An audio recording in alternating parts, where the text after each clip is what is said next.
series of negative experiences with several consultants. But to me, it would be a staff position, a part-time position that comes in, has an office, meets with people, reports to him, and that's, to me, that's where I'd like us to be. I'd like us to be there, whether we eliminate not eliminate, whether we reallocate the sales tax to the general fund or whether we leave it as its own thing, that we have a dedicated, and like I said, not a consultant, because that's not good for a town our size, that we don't get anywhere near the bang for our buck. But a dedicated staff person, I think that's the way, that's what I'd like to see. That's what I'd like to see.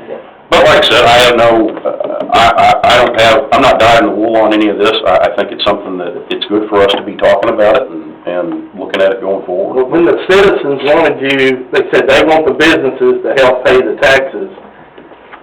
And when we come up with the TERS, which I think is a good deal, I'm not saying that's bad, but now we got two things that do similar things that have money in the bank that we can't use.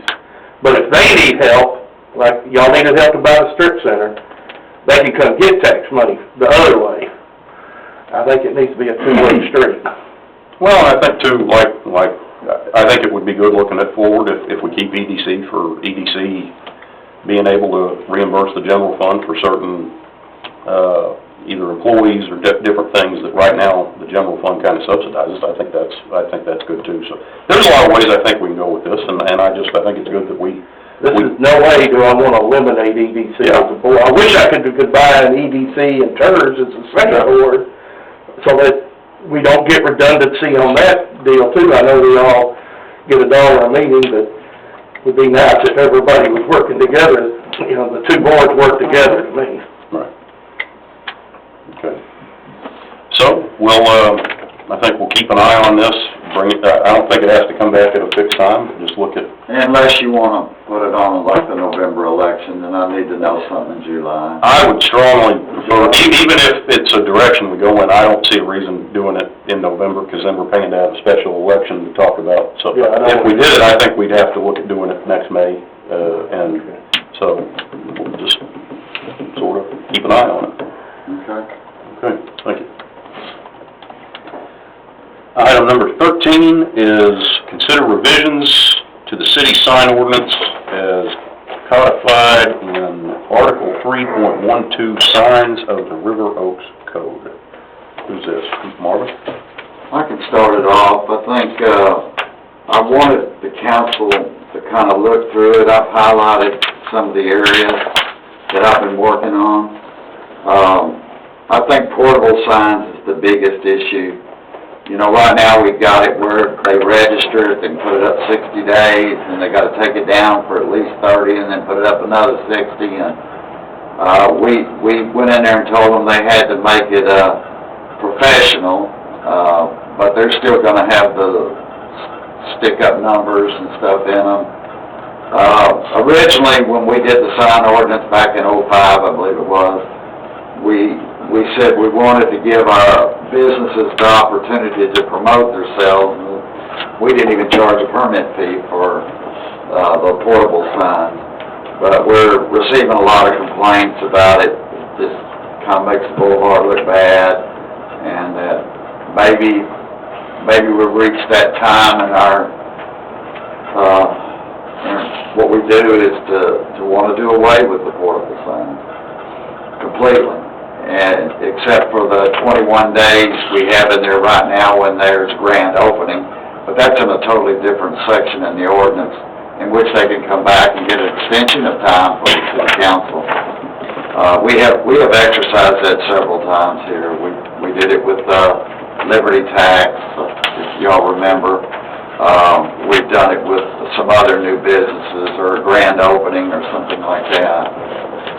We'd already changed this to say that, yeah, that was the exception, that you could put one out for X amount of time after opening a business. Because I know I've had this case several times now, saying that, you know, when you have 10 signs up and down the boulevard, none of them are going to get attention. If you've got one that's saying grand opening, look at me, it's going to work. But it doesn't work, it just becomes clutter when there's too many of them. So I'm open to how that is written, or the length of time, or whatever. To me, I've talked to Marvin about this a few times, the 21 days, I'm not sure where that came from. No, I'm not either. It's not a normal, to me, it should be 30 days, because if you rent one, you're gonna rent it for 30 days, you're not gonna rent it for 21.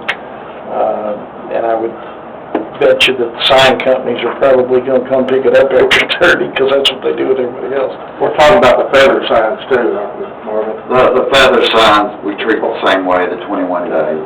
Is there anything that can be put in there about faded and tattered, and that's the worst thing about the feathered signs, is they get, once they get tore up, they seem to still keep putting them out. But the same thing is still the fact that if everybody's got them out, it just becomes clutter. And I own one, you know, they're a lot of money, so once you buy it, you wanna put it out there. But I'd rather have 30 days for the grand opening. And that's where I think we are helping our new businesses and get them going, but you know, we had one that did that, I know we've already decided this because we had a restaurant take him down and he came back and complained. Well, to me, that just tells me that he's new at restaurant, he didn't realize that you're gonna have big business when you open no matter what, and it's gonna drop no matter what. Feather signs wasn't bringing everybody in there and they couldn't. That's what I was gonna say. Maybe it's suggestion to find it. I've never gone anywhere because there was a feather sign. I've never noticed something because of a feather sign. I've never, For me, most of the time, you can't read it. That's true. Well, so like, I think that restaurant is a good, example of how it's kind of off the street. Yeah. It was vacant for a long time, so I think that some of that stuff does kind of make you look over there to see, well, you know what, they fixed that old building up. Anyway, so for that purpose, I don't have a problem with 30 days. Other than that, I'd like to get rid of the portable signs. I feel real strong about, let's do this, we've been talking about it for 3 years. Like I said, I think we're close to having things happen. You've been talking about it longer than that. I have, because I've been on council since I started before then. But we just keep talking. I would like to get it taken off so that when Rumps is our newest example, when they open up, it's gonna bring a lot of people here.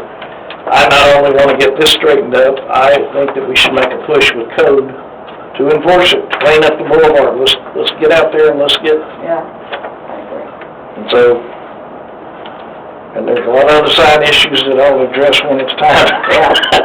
The banners, our brand new strip center doesn't have permanent signs, it has banners screwed up on the top where the sign should be. We can't have that. So there's banners up there, and then there's a painted, the only place that has a real sign, no, I'm sorry, the donut shop's done a great job, so I don't know, all these new business we've discussed at the end of it, they've gone and put banners attached to the top, so they're not like hanging down like grand opening or anything else, that's their permanent. That'll be low-hanging fruit for code to go visit, I would say tomorrow, correct, Martin?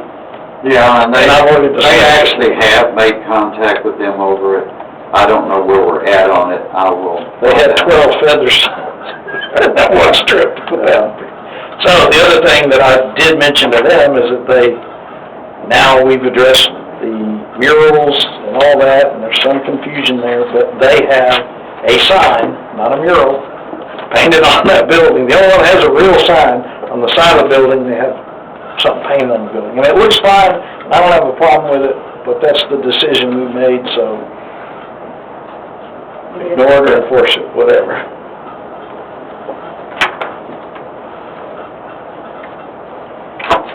Another thing on attached signage, right now, the way that reads is, it's really hard for us to get the area, and I would like to revise that to where it just says the middle half of the building instead of 3/4 of the square foot for every 1 foot of width of the building. And then if you have one that has a bigger one in there, then you can use that. It's very confusing, but I say the middle half of the space is fine. Define middle half. I don't know what that means. Yeah, it's, you know, the building itself. Yeah. The width of it, the middle part of that. They can have it in the middle part of the width of the building. That doesn't make sense. What happens when they have a window in the middle?